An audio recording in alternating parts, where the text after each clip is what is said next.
Viewers, history में पहली बार ऐसा हुआ कि अर्थ पे बढ़ती ग्लोबल वार्मिंग को खत्म करने के लिए इंसान नेपच्यून प्लेनेट पर जाते हैं एलियंस को ढूंढने के रीजन से, ताकि वो सब उनकी टेक्नोलॉजी की मदद ले सकें। पर वो एस्ट्रोनॉट का ग्रुप तो नेपच्यून प्लेनेट पर जाने के बाद कभी वापस ही नहीं आता। उन लोगों के साथ आखिर कौन सी भयानक चीजें घटी, ये तो देखकर ही पता करना पड़ेगा। कहानी की शुरुआत में हमें 21वीं सेंचुरी की एंडिंग दिखाई जाती है, जब अर्थ पर सारे रिसोर्सेज खत्म हो गए थे। लग रहा था कि यही हम इंसानों का अंत होगा। इसीलिए अब अर्थ के सारे गवर्नमेंट एकजुट होकर एक स्पेस मिशन प्लान करते हैं, जिसमें कि वो एस्ट्रोनॉट के एक ग्रुप को नेपच्यून प्लेनेट की तरफ भेजेंगे, ताकि वो सब वहाँ पर एलियंस की मौजूदगी का पता लगा सकें। और अगर एलियंस सच में होंगे तो वो सब उन एलियंस की टेक्नोलॉजी का यूज करके अपने अर्थ की कंडीशन सुधार सकते थे। काफी लंबा सफर तय करने के बाद जब वो सारे एस्ट्रोनॉट नेपच्यून प्लेनेट पर पहुंच जाते हैं, तभी उनका अर्थ के साथ सिग्नल मिलना बंद हो गया था। और तभी खबर मिलती है कि वो सारे एस्ट्रोनॉट किसी अनजान वजह से मारे गए हैं। इन सारी चीजों से ये अंदाजा लगाया जा रहा था कि शायद से नेपच्यून प्लेनेट पर एलियंस हो सकते हैं, क्योंकि नेपच्यून प्लेनेट से अर्थ की तरफ बहुत सारे रेडिएशंस आ रहे थे। अब इन सारी बातों को पूरे 20 साल बीत जाते हैं। अब हमें अर्थ के ऊपर एक स्पेस स्टेशन दिखाया जाता है, जहाँ पर रॉय नाम का एक एस्ट्रोनॉट अपने दोस्तों के साथ काम कर रहा था। तभी उस जगह पर वही पावरफुल रेडिएशंस आती हैं जो नेपच्यून प्लेनेट से निकल रही थी। देखते ही देखते रेडिएशंस की वजह से उनका स्पेस स्टेशन डिस्ट्रॉय होना स्टार्ट हो जाता है, और अब रॉय भी झटके लगने की वजह से अर्थ की तरफ तेजी से नीचे गिरने लगा था। रॉय की स्पीड काफी ज्यादा होती है, लेकिन अर्थ के एनवायरनमेंट में आते ही रॉय ने अपना पैराशूट खोल लिया होता है। पर ये रॉय का लक था कि वो बच गया, और वो तो एक दूसरे कंट्री में जाकर गिर जाता है। इसके बाद रॉय को हॉस्पिटल में आराम करने के लिए भेज दिया गया था। ताज्जुब की बात ये थी कि उस धमाके में रॉय के कोई भी साथी बचे नहीं थे, और रॉय का स्पेस से डायरेक्टली अर्थ पर लैंड करना किसी चमत्कार से कम नहीं था, क्योंकि इतने ऊंचाई से गिरते टाइम इतना ज्यादा प्रेशर होता है ना कि अगर सूट में छोटा सा भी छेद होगा ना तो वो पूरी तरीके से ब्लास्ट हो जाएगा। रॉय इसीलिए बच गया क्योंकि एस्ट्रोनॉट का सूट इसी तरीके से बनाया जाता है। यहाँ पर रॉय बहुत ही ज्यादा उदास रहा करता था, क्योंकि 20 साल पहले जिन एस्ट्रोनॉट्स का ग्रुप नेपच्यून प्लेनेट पर मिशन करने गया था, उनमें से एक रॉय के फादर भी थे, जो कि अब उन सभी एस्ट्रोनॉट के साथ मर चुके होते हैं। रॉय जब बहुत ही छोटा था तब उसके फादर रॉय की माँ और उसे छोड़कर मिशन पर चले गए थे। रॉय तो अपने फादर से बहुत प्यार भी करता था, और कुछ दिनों बाद रॉय को ये पता चला कि वो मिशन जिसमें उसके फादर जा रहे हैं वो तो वन वे है, यानी कि वहाँ पर जाया तो जा सकता है, लेकिन वापस अर्थ पर आने के चांसेस बहुत कम है। रॉय के मन में हमेशा ये बात सताते रहती थी कि उसके फादर उसे इस तरीके से छोड़कर कैसे जा सकते हैं। इन्हीं सारी टेंशन की वजह से रॉय अपनी वाइफ को भी टाइम नहीं दे पाता, जिससे कि रॉय की वाइफ उसे छोड़कर चली जाती है। और अब तो रॉय अपनी लाइफ में एकदम अकेला हो गया था। अब एक दिन रॉय को उसके सीनियर अपने पास बुलाते हैं। वो रॉय को बड़ी शांति से बता रहे थे कि जो रेडिएशंस लगातार नेपच्यून प्लेनेट से अर्थ की तरफ आ रही हैं, उनकी क्वांटिटी धीरे धीरे बढ़ती जा रही है। और अब इन सारी चीजों को एनालाइज करके ये लग रहा था कि रॉय के फादर अभी भी नेपच्यून प्लेनेट पर जिंदा हैं, और वो तो वहाँ पर कुछ अजीब तरीके के एक्सपेरिमेंट कर रहे थे, और इन्हीं एक्सपेरिमेंट्स की वजह से वो रेडिएशन जनरेट हो रहे थे। अगर उन लोगों ने इन रेडिएशंस को जल्द से जल्द ना रोका तब वो अर्थ को डिस्ट्रॉय करना स्टार्ट कर देंगे। इसीलिए रॉय के सीनियर्स ये चाहते थे कि वो एस्ट्रोनॉट के एक ग्रुप के साथ मार्स पर जाए, जिससे कि वो नेपच्यून प्लेनेट पर अपने फादर से बात कर सकता था। रॉय तो इस मिशन के लिए तुरंत ही राजी हो जाता है, क्योंकि उसे भी अपने फादर से बात जो करनी थी। लेकिन सबसे पहले उन्हें मार्स तक पहुंचने के लिए मून पर जाना होगा, क्योंकि मून पर उन सभी का एक मिलिट्री बेस होता है जहां से वो मार्स को कनेक्ट कर सकते थे।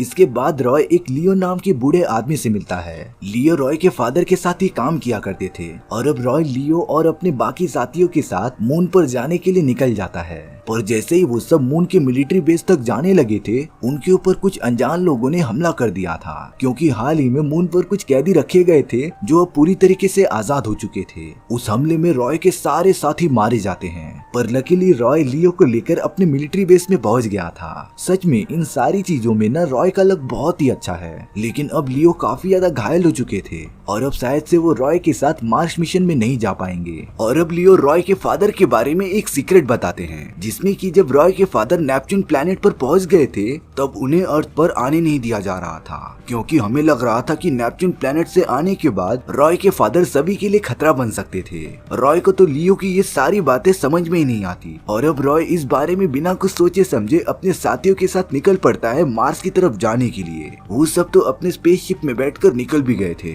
कुछ दूर जाने के बाद उन्हें रास्ते में एक स्पेस स्टेशन दिखाई देता है जहाँ से उन्हें एक भारी मात्रा में सिग्नल मिल रहा था। वो एस्ट्रोनॉट्स कह रहे थे कि उन्हें स्पेस स्टेशन पर जाकर चेक करना चाहिए। रॉय तो उन्हें मना करता रहता है, पर वो सब रॉय की बात नहीं मानते और उस स्पेस स्टेशन के अंदर चले जाते हैं। उसके अंदर तो कोई भी एस्ट्रोनॉट मौजूद ही नहीं था, पर तभी उन सारे लोगों पर एक खूंखार चिंपैंजी ने हमला कर दिया था, जो रॉय की टीम के बहुत सारे लोगों को घायल कर देता है। लेकिन रॉय ने कैसे भी करके उस चिंपैंजी को एक कमरे में बंद कर दिया था। लेकिन इन सारी चीजों में रॉय का कैप्टन बुरी तरीके से मर चुका होता है और अब रॉय को बिना अपने कैप्टन के मार्स की तरफ बढ़ना पड़ेगा।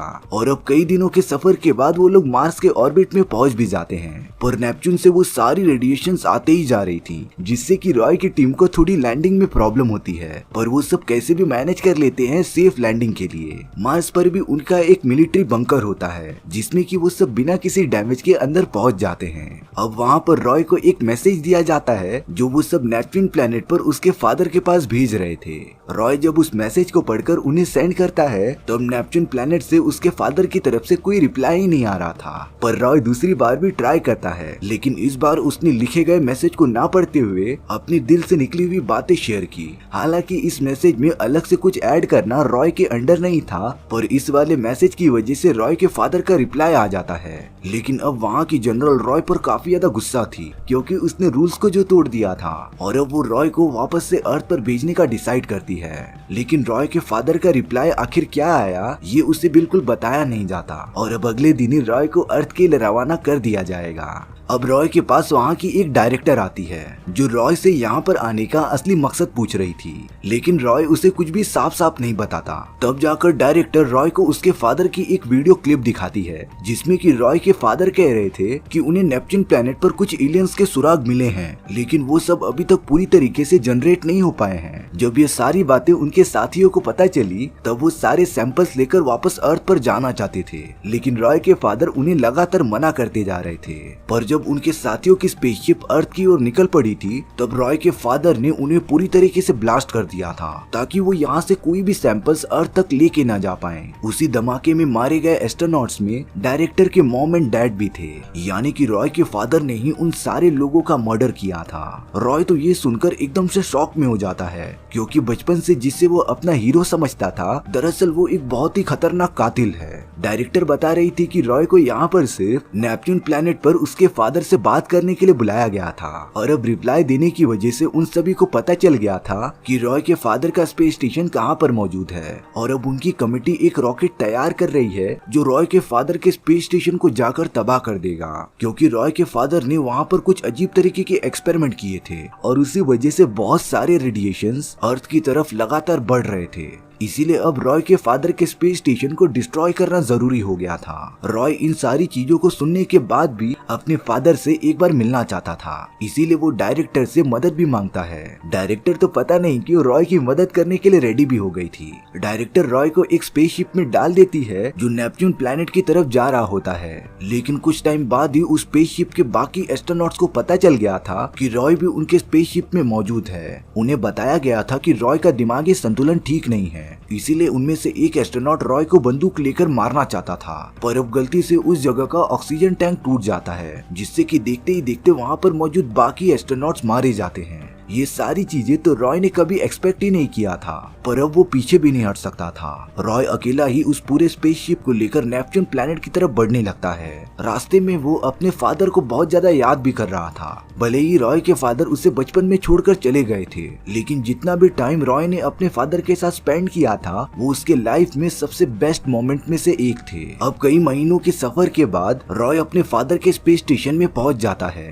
रॉय देख रहा था कि वहाँ के सारे एस्ट्रोनॉट्स अब मर चुके हैं। कुछ ही दूर जाने के बाद उसे वो रिएक्टर मिलता है जिसमें से सारी रेडिएशंस निकल रही थी। रॉय अपने साथ एक न्यूक्लियर बॉम्ब भी लाया था जिससे कि वो उस रिएक्टर पर फिट कर देता है, क्योंकि उसे कैसे भी करके इस रेडिएशन को बंद करना था। पर तभी ऊपर से किसी की आवाज आती है। वो और कोई नहीं बल्कि रॉय का फादर था, जो इतने सालों बाद काफी बूढ़ा हो जाता है। रॉय तो अपने फादर को देखकर बहुत खुश लग रहा था, पर वहीं दूसरी तरफ रॉय के फादर को जरा भी खुशी नहीं हो रही होती। रॉय के फादर बताते हैं कि यहाँ पर उन्हें कोई भी एलियन मिला ही नहीं, लेकिन वो अपनी पूरी कोशिश करेंगे उन्हें ढूंढने के लिए। रॉय के फादर बताते हैं कि उसे तुम में और अपनी वाइफ में जरा भी इंटरेस्ट नहीं था, इसीलिए वो इस मिशन पर आ गए थे क्योंकि उन्हें अपना काम बहुत ही ज्यादा पसंद था। पर अब रॉय उनसे वापस चलने के लिए रिक्वेस्ट करता रहता है। रॉय के फादर तो इस बारे में मान ही नहीं रहे थे, पर काफी रिक्वेस्ट करने के बाद वो तैयार हो जाते हैं। जब वो दोनों अपना स्पेस सूट पहन रहे थे तब रॉय के फादर को पता चलता है कि उनके सूट का थ्रस्टर काम ही नहीं कर रहा है, और अब अगले ही मोमेंट में रॉय के फादर स्पेस में कूद जाते हैं। उन दोनों के बीच में एक रस्सी बंधी हुई थी, जिससे कि रॉय ने एकदम सही टाइम पर उन्हें पकड़ लिया था। रॉय अपने फादर को इस तरीके से मरने नहीं देना चाहता था, पर रॉय के फादर उसे समझाते हैं कि ये स्पेस ही उनकी दुनिया है और वो तो अब वापस अर्थ पर जाना ही नहीं चाहते, क्योंकि अर्थ पर अब उनका कोई भी नहीं है। रॉय तो चाहते हुए भी कुछ भी नहीं कर पा रहा था। रॉय को इतना तो अंदाजा हो गया था कि उसके फादर किसी भी कीमत पर अर्थ पर वापस नहीं जाएंगे, और अब दोनों के ही आंखों में आंसू होते हैं। रॉय ने अब अपने फादर को छोड़ दिया था, जो कि नेपच्यून प्लेनेट के ऑर्बिट में दूर कहीं चले जाते हैं। वहीं रॉय अपने स्पेसशिप में वापस आ गया था। नेपच्यून प्लेनेट से दूर जाते टाइम रॉय वो न्यूक्लियर बॉम्ब एक्टिवेट कर देता है, जिससे कि देखते ही देखते रॉय के फादर का वो स्पेस स्टेशन एकदम से डिस्ट्रॉय हो गया था। और अब उस बड़े धमाके की वजह से रॉय के स्पेसशिप को एक बहुत ही अच्छा पुश मिलता है, और रॉय का अर्थ तक पहुंचने का लंबा सफर कई महीनों आगे चला जाता है। रॉय तो कुछ ही दिनों में अर्थ के ऑर्बिट में पहुंच गया था, और ये उसका लक ही होता है जिसने इस बार भी उसकी मदद की, क्योंकि अगर उस धमाके से रॉय को पुश नहीं मिलता तो उसकी स्पेसशिप आधे रास्ते में ही रुक जाती। अर्थ पर पहुंचने के बाद रॉय को हॉस्पिटल में भेज दिया जाता है ट्रीटमेंट के लिए। अब रॉय एकदम से बदल चुका था, क्योंकि उसे पता चल गया था कि उसके फादर भले ही कैसे हों, लेकिन वो उससे प्यार नहीं करते। और अब रॉय अपने फादर को भूलकर जो लोग उसके लाइफ में अभी मौजूद हैं उनके साथ रहने का डिसाइड करता है। रॉय ने तो अपनी वाइफ से जो उससे दूर चली गई थी उससे माफी भी मांगता है, और अब रॉय वापस से अपनी फैमिली के साथ खुशी खुशी रहने लगा था। रॉय को इन सारी चीजों से पता चल गया था कि उसे अपनी लाइफ में मूव ऑन तो करना ही पड़ेगा, नहीं तो वो पुरानी बीती हुई बातों को सोचकर ही अपने आने वाली लाइफ को ही बिगाड़ता रहेगा।